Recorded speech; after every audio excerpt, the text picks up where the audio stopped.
How's it going, guys? We are here with another episode of Stock versus Not, and this is the last Ford car that we are driving in the list. So if you got tired of all the Fords, today's your lucky day. This is the last one. So we have another Ford GT, but however, this one is the newer one that just recently came out. This is the 2017 model. So lots of differences from the last one we did, which was the 06 model. So we have a EcoBoost V6 that's twin turbocharged. So what we're looking at in the stock form is 646 horsepower with about a little bit over 300 pounds in the weight. Still that mid-engine layout, and it is now turbocharged instead of supercharged. Let's head over to the ranking board, and we're gonna have to use the big one now since we have so much going on now. So if we look here, this is kind of where the stock cars stop with the sports hards, obviously. So the 06 Ford GT, the best lap we were able to get out of it was a 58.299. So that's what we're aiming for in this newer model. This one has about 25 more performance points over the stock or the 06 model, so we'll see how that goes. And the SVT Raptor is still leading in the fully modified. Something about 1400 horsepower and four-wheel drive just kept that truck up in the lead. So we'll see if we can get anything better out of the fully modified Ford GT. So as always, we're going to do 3 laps here at Suzuka, and then we will switch it up and do anywhere between 3 to 5 laps depending on how clean I can get a run in. So let's go ahead and start. As you can see, this car does come with sports hard tires from its stock configuration, and as always, this car is a race car for the most part, so it should handle itself pretty well here on the track. I'll be honest with you, out of all the Ford models, this is probably my favorite one when it comes to looks. I think this car looks phenomenal. I've never seen one in person, but I think these things, from magazines and other videos, I think this is probably one of the coolest looking domestic supercars you can get out there. To be honest with you, modern that is. I still have a very big dream to someday either drive or own the Dodge Viper. I think that would be pretty cool to have, but that's besides the point here. We're in the Ford GT. Right out the bat, I'll let you guys know this car actually is pretty well composed right out the box here, and not too many issues with it, and it drives very nicely. Another thing, back to the looks of this car, I think the back of this car just looks menacing. The front looks crazy, the back looks crazy, and to be honest with you, this thing looks a lot better than the C8 Corvette.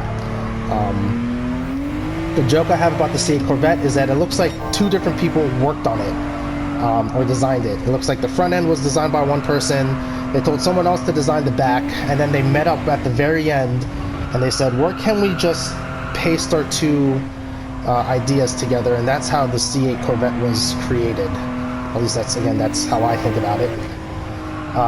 This Ford GT, I think, is a lot better looking than that Corvette. Not as affordable as the Corvette, that's for sure, but still looks a lot better. And this car is driving superbly. No issues at all. Right out the box, I would say this car is very, very easy to use. I can't remember if GT7 ever had this car in a daily race, but if they ever do, or even like a time trial, I think this car is a very easy car to use, and you might be able to, get that gold time, or get a decent qualifying lap in a daily race and get some good racing out of it. There's really not much traction issues. There's really not much body roll. Even on throttle, it doesn't want to get squirrely on you, and it's just a very well balanced vehicle with it being mid-engine, and the obviously its built-in aero probably helps you out a lot too. I'm probably not gonna we're not gonna make anything better out of it, but you know what, it's fine. We ended up with a 57.2 288 as the best lap. I think we actually might have beat out that that last Ford GT. Let's see the leaderboard.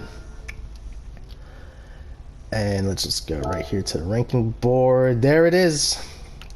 The 2017 Ford GT is faster than the 2006 Ford GT by almost a whole second. Wow, look at that. So that's pretty interesting to see. Stock for stock. Let's go ahead and change cars. We are going into a fully modified Ford GT that is still 2017, obviously. We now have 927 horsepower. We put it on a diet down to 2,600 pounds. Still, obviously, mid-engine, rear-wheel drive, and turbocharged. So let's see if we can dethrone the SVT Raptor with 1,400 horsepower. As I always say, I always fully modify these cars. I put racing soft tires on them, and I do a suspension setup or tuning, as the game calls it, to make it somewhat manageable. And hopefully I do not make a fool of myself trying to get this car around this track fast. I'll be honest with you, I did test this before, and this car felt phenomenal with the setup that I have, to the point where I might actually post the video. I did record a video of me setting up this car, and I might just post that for your guys' information. It might be able to help you guys with daily races. They allow tuning if you want to look at like a mid-engine setup.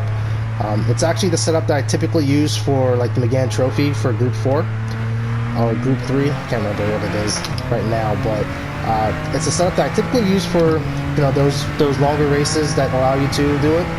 And it's not the fastest setup, but it's the most livable one, and you don't really have to fight the car as much, and it's very well planted. You don't really get too many issues with turn in or understeer, oversteer. The car just kind of does what you want it to do. Even with like the limited slip, so it's kind of where it helps you out. So I don't know if that actually slows you up in the long run, but if you want consistent laps, this is what I use, especially if you're still kind of learning on like a wheel or a pad, and you just want to be able to have fun without having to really wrestle a high horsepower vehicle. And yeah, like I said, I'm really happy with how this car's set up. It feels really great. And I'm definitely gonna keep this one in the database for setups, because this is a road car. This isn't a Group 4 or anything that's preset on Gran Turismo. It is 100% the same car we just drove, but just me going crazy on the dials and little knobs and trying to get this thing to do what I want it to do. And I've never been so comfortable with a car so far doing this. Maybe with the Focus RS, but this car feels great. Oh, got a little wide there. And here's lap 3, the 49.32. Let's call it, because I think we might have just beat out that. I think we might have just beat out that SVT. Let's see. There we have it, folks. The SVT Raptor is no longer the king of the leaderboard. The 2017 Ford GT just beat it. We just barely beat it. Look at that, 0.32, 0.38. Finally dethroned that SVT Raptor. So that is crazy to see. Car made, so the GT here made 927 horsepower, and obviously my setup for the GT was a lot better than the truck. So there you have it, folks. We are now done with the Ford model lineup in GT7 when it comes to their stock street cars. So we'll move on to the next manufacturer, and we'll do the same exact thing. Start with the lowest car they have, street car, and work our way up to whatever they have in their dealership, and so on and so forth. But anyway, guys, I'm going to go ahead and shut up now. Please like and subscribe, and I'll catch you on the next one.